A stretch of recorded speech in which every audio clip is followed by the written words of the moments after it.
23rd of May 2023. This is another one of that what a fuck moments. But I think this is got a little bit of a lighter shade of what I've been doing the past few weeks.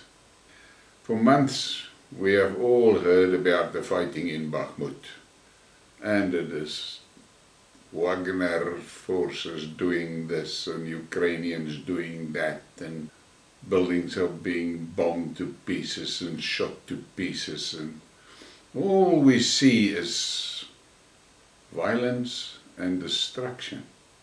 And we get so involved in the battles going on there that we most probably forget that before all of this started, Bakhmut was a city with people, with children playing in the parks, with people walking in the streets, people going shopping, and people going to work.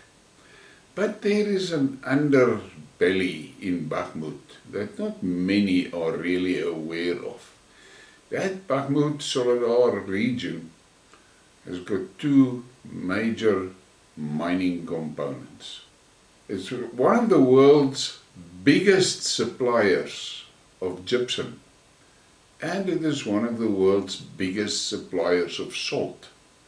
Now those salt mines and gypsum mines, I've heard stories that there are tunnels, systems that in total is 300 and 400 kilometers long.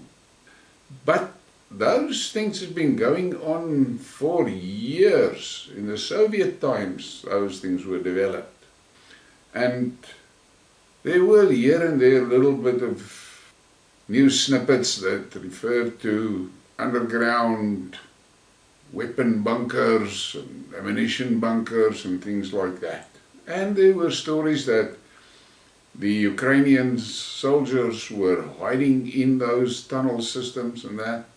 But I read an article last night, and the guy said clearly that yes, there was a possibility for the Ukrainians to hide in those tunnels and so, but they were shit scared of going in there because they could very easily be blocked off and trapped. So they were not really using those tunnels extensively. Maybe for this and for that. But let's come back to the point of this Skidmark. There is businesses and industries in the Donbass that very few of us really understand the scale of the things. For us in South Africa, we don't have a clue of how large some of those Russian, European and American industries are. Those things are massive, and we don't have a real reference. We see an Escort plant here and we think, yeah, that's a big thing. We see a Roslyn motor plant and we think, yeah, that's a big thing. And so, but if you compare it to what is going on in China, Russia, Europe, America, these things are small, and in many instances they're minute. And I stumbled onto this article last night, and I read it, and I thought to myself, we are so uninformed. We don't know. We're actually clueless of the life in the Donbass that was there before this war. And today I want to entertain you with this piece of information. And look and listen and just smile, because it is clear. And this is a clear example of the fact that we are so engulfed in the violence that is going on there that we forget those people that are now enveloped in the violence. They had lives before this war, normal lives, and they did things to stay alive. Listen to this. Bakhmut Now, Bakhmut is what the Ukrainians call that city. The Russians called it Artemovsky. And this story is about the Artemovsky champagne factory. The fact that it's called Artemovsky champagne tells you this is a Russian thing. We visited one of the largest champagne factories in Europe.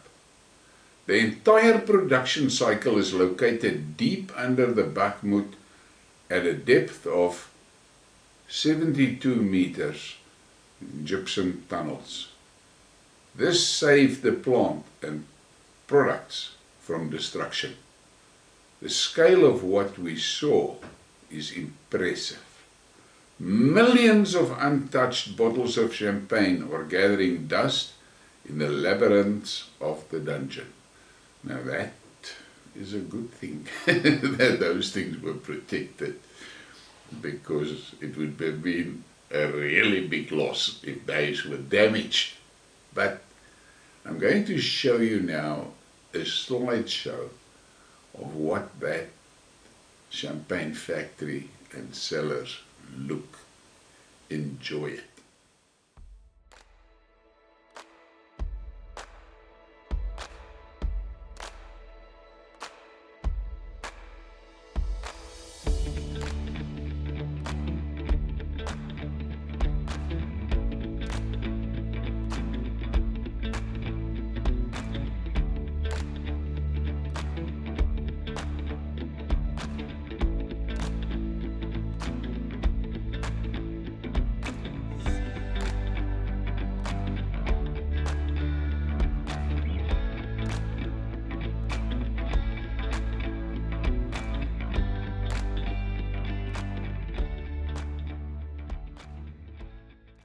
Wow, that is a massive thing.